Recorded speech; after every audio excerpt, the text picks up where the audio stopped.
शिंदे गटाच्या आमदारांची अपात्र आधी ठरवायची की पक्षावरचा दावा आधी ठरवायचा आणि विधानसभा अध्यक्षांनी घेतलेला निर्णय कायद्याच्या चौकटीत आहे का या सगळ्या प्रश्नांवर शिवसेनेच्या ठाकरे गटाच्या याचिकेवर सर्वोच्च न्यायालयात सुनावणी सुरू आहे। आजच्या सुनावणीत ठाकरे गटाच्या वतीने ज्येष्ठ वकील कपिल सिब्बल यांनी एक महत्त्वाचा मुद्दा जोरदारपणे मांडला। आधी आमदारांच्या अपात्रतेचा निर्णय घ्या आणि त्यानंतरच पक्ष कुणाचा हे ठरवा आणि याच मुद्द्याभोवती आजची सुनावणी फिरताना दिसली। नेमकं प्रकरण काय ते आधी समजून घेऊया। 10व्या अनुसूचीनुसार म्हणजेच पक्षांतरवादी कायद्यानुसार एकनाथ शिंदे यांच्या गटातील आमदारांना अपात्र ठरवण्यास महाराष्ट्र विधानसभा अध्यक्षांनी नकार दिला होता। या निर्णयाला ठाकरे गटाने सर्वोच्च न्यायालयात आव्हान दिले आहे। त्याचबरोबर एकनाथ शिंदे गटाला अधिकृत शिवसेना म्हणून मान्यता देणाऱ्या निवडणूक आयोगाच्या निर्णयालाही आव्हान देण्यात आले आहे। आज सर्वोच्च न्यायालयात सरन्यायाधीश सूर्यकांत, न्यायमूर्ती जयमाल्या बागची आणि न्यायमूर्ती व्ही मोहना यांच्या खंडपीठासमोर या प्रकरणाची सुनावणी सुरू आहे। या सुनावणीत कपिल सिब्बल यांनी सर्वात आधी जो महत्त्वाचा मुद्दा मांडला तो म्हणजे जर एखाद्या गटातील आमदारांच्या अपात्रतेची प्रक्रिया सुरू आहे आणि त्याच वेळी तो गट निवडणूक आयोगाकडे जाऊन स्वतः मूळ पक्ष असल्याचा दावा करत असेल तर आधी अपात्रतेचा निर्णय घ्या, कारण जर आमदार नंतर अपात्र ठरले तर त्यांचं विधिमंडळातील संख्याबळच उरणार नाही आणि मग त्याच आमदारांच्या संख्याबळाच्या आधारे पक्ष कोणाचा हा निर्णय कसा घेता येईल। सिब्बल यांनी असा युक्तिवाद केला की आधी आमदारांच्या अपात्रतेचा फैसला आणि त्यानंतर पक्ष कोणाचा याचा निर्णय अशी प्रक्रिया असली पाहिजे, नाहीतर भविष्यात प्रत्येक पक्षात फूट पडली की हाच प्रश्न पुन्हा निर्माण होईल असंही त्यांनी न्यायालयात मांडलं। सिब्बल यांनी आणखी एक महत्त्वाचा आणि कायदेशीर मुद्दा मांडला तो म्हणजे विधिमंडळ पक्ष म्हणजेच आमदारांचा गट किंवा मूळ राजकीय पक्ष या दोन वेगळ्या गोष्टी आहेत। केवळ एखाद्या गटाकडे जास्त आमदार आहेत म्हणूनच तोच संपूर्ण राजकीय पक्ष होऊ शकत नाही। विधानसभा अध्यक्षांनी आमदारांच्या संख्याबळाला मूळ राजकीय पक्ष मानण्याचा जो निष्कर्ष काढलाय तो 10व्या अनुसूचीच्या मूलभूत तत्वांविरोधात असल्याचा दावा सिब्बल यांनी कोर्टात केला। त्यांनी सुभाष देसाई विरुद्ध महाराष्ट्र राज्यपाल या प्रकरणातील घटनापीठाच्या निकालाचाही दाखला दिला। सिब्बल यांच्या मते त्या निकालात विधिमंडळ पक्ष हा मूळ राजकीय पक्षापेक्षा स्वतंत्र नसल्याचं तत्व स्पष्ट करण्यात आलंय, म्हणूनच केवळ आमदारांची संख्या म्हणजे पक्ष असा अर्थ लावता येणार नाही असंही त्यांचं म्हणणं आहे।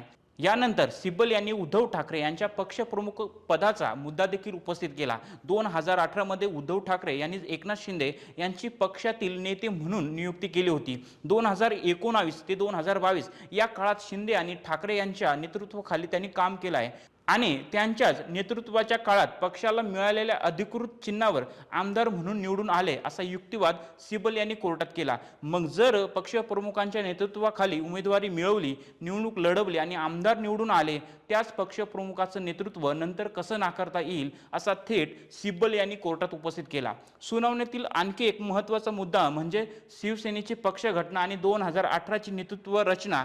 सिब्बल यांच्या म्हणण्यानुसार ठाकरे आणि शिंदे या दोन्ही गटांकडे 2018ची संबंधित पक्ष घटना उपलब्ध होती असं असताना विधानसभा अध्यक्षांनी निवडणूक आयोगाच्या नोंदीमध्ये असलेल्या जुन्या पक्ष घटनेचा आधार का घेतला असा प्रश्न सिब्बल यांनी कोर्टात उपस्थित केला। त्यांच्या मते पक्षाच्या घटनेबाबत आणि पक्ष कोणाचा याबाबत निर्णय घेण्याचा अधिकार निवडणूक आयोगाच्या क्षेत्रात येतो का? मग विधानसभा अध्यक्षांनी निवडणूक आयोगाच्या नोंदीचा आधार घेऊन पक्षाची घटना आणि पक्षाची रचना तपासण्याचा प्रयत्न का केला नाही, हा देखील सिब्बल यांचा युक्तिवादाचा महत्त्वाचा भाग होता।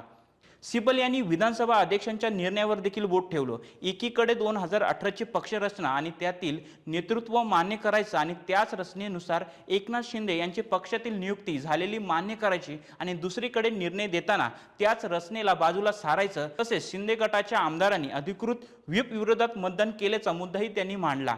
ठाकरे गटाकडून विधानसभा अध्यक्षांच्या निवडणुकीत शिंदे गटाच्या उमेदवाराला मतदान न करण्याचा अधिकृत व्हीप देण्यात आला होता, मात्र शिंदे गटातील आमदारांनी त्या विरोधात मतदान केलं हे पक्षांतरबंदी कायद्यानुसार अपात्रतेचं कारण ठरू शकतं असा युक्तिवाद सिब्बल यांनी कोर्टात केला।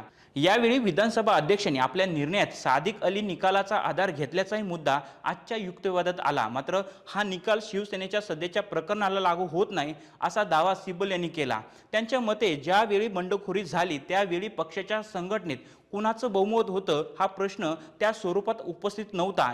नंतरच्या टप्प्यावर बहुमताचा दावा करण्यात आला, त्यामुळे त्या वेळेच्या परिस्थितीचा आधार घेऊन पक्ष कोणाचा असा निष्कर्ष काढणं योग्य नाही असा सिब्बल यांनी कोर्टात युक्तिवाद केला। म्हणजेच आजच्या सुनावणीत ठाकरे गटाकडून 3 महत्त्वाचे मुद्दे उपस्थित करण्यात आले. पहिला जो मुद्दा होता की आमदारांची अपात्रता आधी ठरवायची की पक्ष कोणाचा हे आधी ठरवायचं. दुसरा महत्त्वाचा मुद्दा तो म्हणजे जास्त आमदार असणं म्हणजे मूळ राजकीय पक्ष असणं का. आणि तिसरा महत्त्वाचा मुद्दा तो होता म्हणजे विधानसभा अध्यक्षांनी पक्षाची घटना आणि निवडणूक आयोगाच्या नोंदीच्या आधारावर घेतलेला निर्णय त्यांच्या अधिकार क्षेत्रात होता का. हे सगळे प्रश्न आजच्या सुनावणीच्या केंद्रस्थानी आहेत आणि याच प्रश्नांना थेट परिणाम शिवसेनेच्या दोन्ही गटांच्या राजकीय दाव्यावर होणार का ते पाहणं महत्त्वाचं ठरणार आहे.